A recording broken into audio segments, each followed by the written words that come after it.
Always tell me you could be a grant writer, and I was like, no, that sounds boring. I want to write poetry for the rest of my life. And so the last time I did a grant writer diaries video on my Instagram was about 9-ish months ago, and I talked about having a 9-to-5 job working at a nonprofit that I didn't particularly enjoy as a grant writer. And now I am about 9 months into grants consulting. I'm having my own clients, working with nonprofit consulting agencies, and kind of doing grant writing in a different way that I've always wanted to do. And last time I had a Chardonnay from Trader Joe's that was like $7, and today I have a Riesling from a brand I don't know how to pronounce. It's not that fancy, it's just I don't know how to pronounce it at all.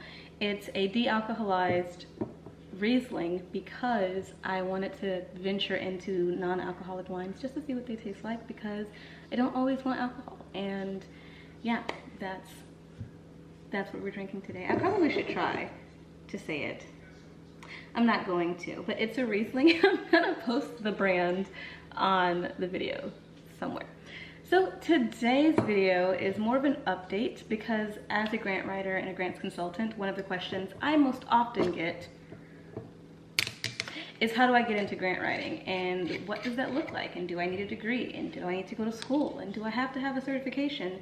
And one thing I always tell people is, no, you don't have to have any of those things, because my degree is not in grant writing, nor am I certified, but I have 7 years of experience working with nonprofits and writing grants.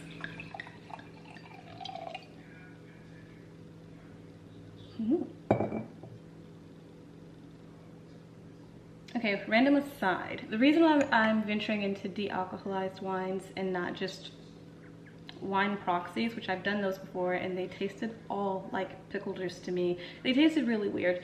And so de-alcoholized wine still goes through the same process. Still goes through the process of regular wine. This one is still made from the grapes that Riesling wine is made from.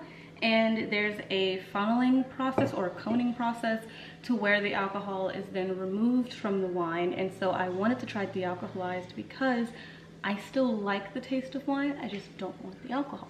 So that's my reasoning behind that. Back to grant writing. One of the questions I always get is, how did you get started? And for me, it started very interestingly. Growing up, my mom always told me that I could be a grant writer, because when I told her I wanted to be a writer, she was like, bet, that's a cool thing. You can totally write poetry, but you have to make money.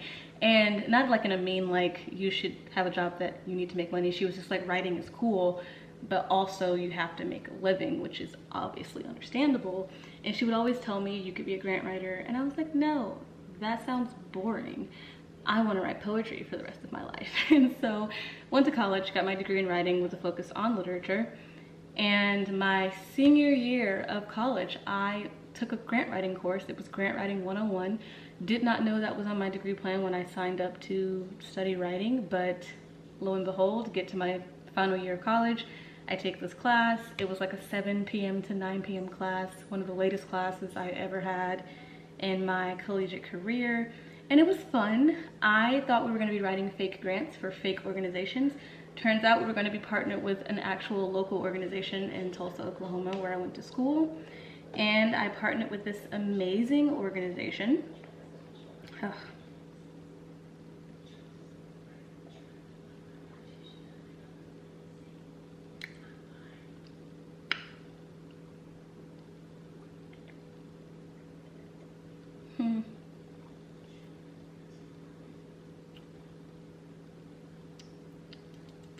Random aside, it tastes like wine, but flat.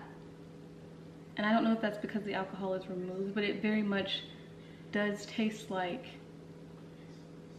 a Riesling. It's light, it's refreshing, it's a little citrusy, but it tastes like it's missing something a little bit. I partnered with this amazing organization that worked with children who are deaf and hard of hearing to write this grant to receive medical equipment to test the hearing or the lack thereof in children from 0 to 5 years old. And I was very interested in sign language at the time, so I was like, that's a great organization, I will choose that one. and ended up meeting with their executive director, meeting with the program director, and we sat down and talked about their needs. It was about a 4 to 6 week process, maybe a little bit longer, and I wrote the grant. It was the only thing in my entire undergraduate experience that I stayed up past my bedtime, which was like at least midnight. And I'm not the all-nighter type person, so I didn't choose to do that type of studying because it was never that serious to me. I always thought sleep was the most important thing. And it was the one time I stayed up almost till 4 o'clock in the morning trying to finish something. Finished the grant, submitted it. About 3 to 4 months later, I got an email from the executive director saying the funding had been awarded and the grant that I wrote was successful. And I was like, whoa, did not know that grants could be like that. Yeah, it was a very eye-opening experience for me. And obviously after graduation, I went straight into nonprofit/ministry work because my minor was in youth ministry, and so I worked with kids because I think kids are awesome. And I ended up going directly into nonprofit, not fully kind of realizing the path that I was going on at the time. And from there, from 2018-ish up until 2019, I was kind of learning about grant writing and meeting with organization nonprofit people who weren't necessarily grant writers but were just writing grants for their organization. And that's kind of what led me towards grant writing. And from there I became a part-time grant writer into a full-time grant writer to now a grants consultant. And I say all this to say this is such a long way to get to where I was going, but I was recently invited from an organization that I will be talking about and naming soon, but I just want to wait until everything gets announced. But I was recently invited to create a grant writing module to help nonprofits and people in the nonprofit space learn how to write grants so that they can help their organizations win funding, which is an exciting and awesome thing to do, because one of the things I love doing is talking to people about grant writing, because I think it is something that seems unattainable to a lot of people, and it's really not. And I think it's an important facet of nonprofit, organizational leadership, management, to be able to set your organization up for success to receive the funding that they need to do the programming that they need.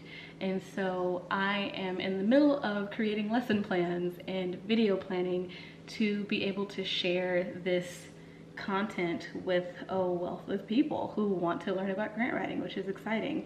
And so eventually at some point I'll be doing live training sessions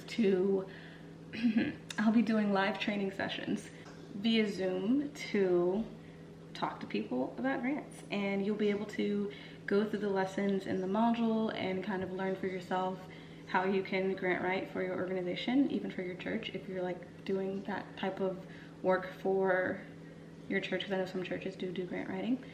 But yeah, that's kind of been what I've been up to. Oh, but yes, and all of this is happening through Pen of the Beloved, which is me. The moniker is me. And Pen of the Beloved's Grants Consulting is kind of what I've been building and doing in the last 9 months. I haven't been posting as much as I have before, and that's just for a myriad of reasons. If you haven't, you can sign up for my newsletters, because I have been sharing essays and poems and really cool creative things through that platform, as well as through my podcast, Pen of the Beloved, a creative audio diary. So at some point I will come back to posting on Instagram. Don't know when that will be, but yeah, that's pretty much where I've been.